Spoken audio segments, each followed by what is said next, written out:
আপনারা দেখছেন AGT live 24/7। आप देख रहे हैं AGT live 24/7। You are watching AGT Live 24/7. Director Srimati L. Jalal Mohan. The sun is imperishable, the earth indestructible, only the body leaves and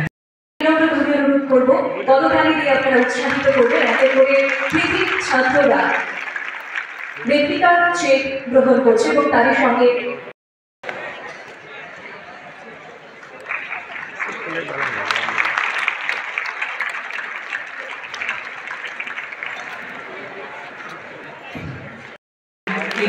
replica check তুলে দিচ্ছেন আমাদের আজকের অনুষ্ঠানের প্রধান অতিথি রাজ্যের মাননীয় মুখ্যমন্ত্রী প্রফেসর ডক্টর মানিক সাহা মহোদয় এবং মহোদয়কে এই পর্বে সহযোগিতা করছেন আমাদের মঞ্চে উপবিষ্ট বিশিষ্ট সুমিত দেবনাথ ফুল এবং রেপ্লিকা চেক গ্রহণ করছে আমাদের আজকের অনুষ্ঠানের প্রধান অতিথি রাজ্যের মাননীয় মুখ্যমন্ত্রী প্রফেসর ডক্টর ফুলবাড়ি নিচে স্কুল থেকে।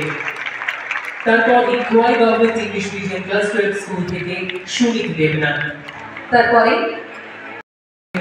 রাজ্যের মাননীয় মুখ্যমন্ত্রী প্রফেসর ডক্টর মানিক সাহা মহোদয় এবং আমাদের 10 জন নির্বাচিত কৃতি শিক্ষার্থীদের মধ্যে আমরা মঞ্চে দেখে দেব তারানগর হাই স্কুল থেকে অনিতা সরকারকে এবার রেপ্লিকা চেক এবং ফুল তুলে দিচ্ছে পূর্বা বিশ্বাস নেতাজি সুভাষ চৌধুরী। তারপর Khowai government English medium class 12 school থেকে সুমিত দেবনাথ। তারপর নেতাজি সুভাষ বিদ্যানিকেতন থেকে পূর্বা বিশ্বাস। তারানগর মাননীয় মুখ্যমন্ত্রী মহোদয়। এরপর বরদোয়ারি হাই সেকেন্ডারি স্কুল থেকে Udita Saha. Bordowari high secondary school থেকে স্ট্রেংথেন করা যায়। আজকে এখানে যারা ছেলেমেয়েরা যারা এখানে আজকে সিএম সাব প্রকল্পে উৎসাহিত করার জন্য একটা চেষ্টা, একটা সাহায্য, আমি বলছি না এটা দিয়ে একবারে অনেক কিছু হবে, কিন্তু আমরা তাদেরকে উদ্বুদ্ধ করতে চাই এবং অন্যরাও যাতে উদ্বুদ্ধ হয়। একটা হেলদি যে কম্পিটিশন সেটা যেন আগামী দিন হয় এবং তাদের যে প্রতিভা এবং উদ্দীপনা, আমি আশা করি এই রাজ্যে আমাদের ভবিষ্যৎ। আমরা এক ত্রিপুরা শ্রেষ্ঠ ত্রিপুরা আমরা বলছি, কিন্তু ওদের ছাড়া কোনো দিন ত্রিপুরাকে আমরা শ্রেষ্ঠত্বের অধিকারে প্রতিষ্ঠিত করতে পারব না। আজকে এখানে যারা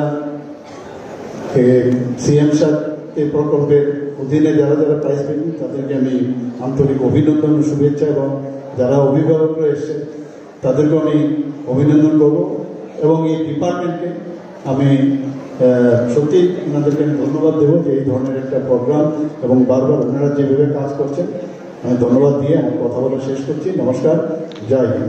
আহরণ করার পরেও আমাদের এটা তো আমাদের স্টুডেন্টদের নেই বা সাধারণ মানুষও সেটা প্রতিনিয়ত করে।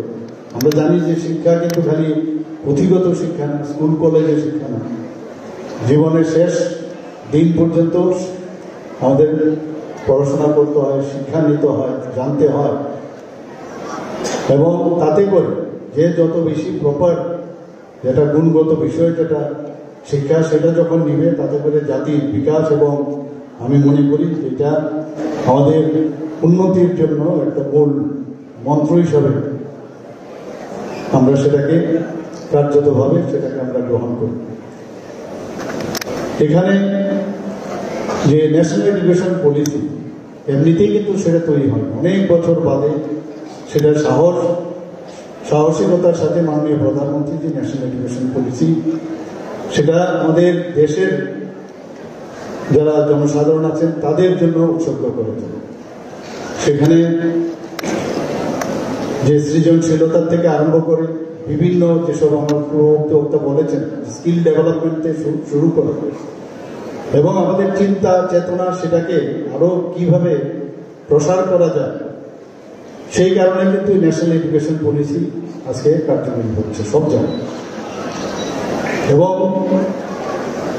এখানে একটা কথা আছে যে ইকুইটি উইথ এক্সিলেন্স, অর্থাৎ যারা সামাজিকভাবে বা আর্থিকভাবে বিভিন্ন আর্থিক সীমাবদ্ধতার জন্য পড়াশোনা করতে পারছেন এই যে ফিলোসফি সেটাকে বাস্তবায়িত করার জন্যই আমরা কিন্তু ত্রিপুরা সরকার আমাদের স্কুল এডুকেশন ডিপার্টমেন্টের তরফ থেকে আমরা যে সিএম সাহেব 2024 আমরা বিধানসভায়ও কিন্তু সেটা বলেছি। ये न्यूज कंटेंट देखने के लिए शुक्रिया। अगर आपका कोई सुझाव है तो हमें कमेंट कीजिए, सब्सक्राइब कीजिए AGT Live 24/7। Thanks for watching AGT Live 24/7.